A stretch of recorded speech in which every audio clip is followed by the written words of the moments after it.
एक film superstar विजय कैसे real politics में इतना बड़ा फोर्स बन गया, खासकर तमिलनाडु में। और सच ये है कि ये सिर्फ फेम की कहानी नहीं है, इससे कहीं ज्यादा गहरी चीज है। ज्यादातर लोग सोचते हैं कि विजय इसीलिए सफल हुआ क्योंकि वो पहले से फेमस था, लेकिन रियलिटी ये है कि ज्यादातर सेलिब्रिटी पॉलिटिक्स में फेल हो जाते हैं। तो विजय अलग क्यों था? क्योंकि ये सिर्फ स्टारडम नहीं था, ये था साइकोलॉजिकल कंडीशनिंग। सालों तक अपनी फिल्मों में उसने ऐसे रोल किए जहां वो करप्शन से लड़ता है, गरीबों की मदद करता है, सिस्टम को चैलेंज करता है, और धीरे धीरे लोगों के दिमाग में ये इमेज बन गई कि वो सिर्फ एक एक्टर नहीं बल्कि असली हीरो है।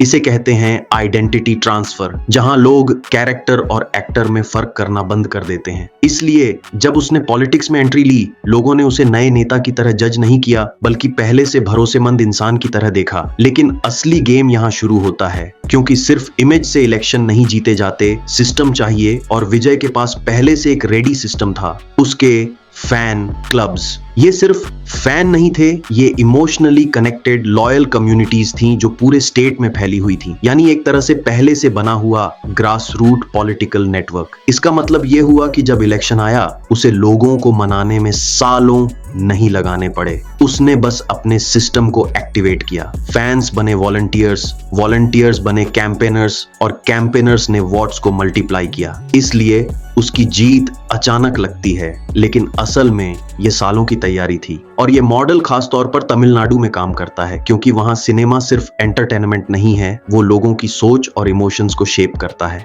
यही पैटर्न पहले एमजी रामचंद्रन और जे जयललिता के साथ भी देखा गया था, लेकिन विजय ने इसे मॉडर्न बना दिया, सोशल मीडिया, मीम कल्चर के जरिए। लेकिन सबसे अंडररेटेड फैक्टर है टाइमिंग। विजय ने पॉलिटिक्स में एंट्री तब ली जब लोग पहले से ही पुराने नेताओं से फ्रस्ट्रेटेड थे, और साइकोलॉजी में इसे कहते हैं इमोशनल गैप। जब लोगों का भरोसा गिरता है, तो जो भी नया और भरोसेमंद ऑप्शन सामने आता है, वही तेजी से आगे बढ़ता है।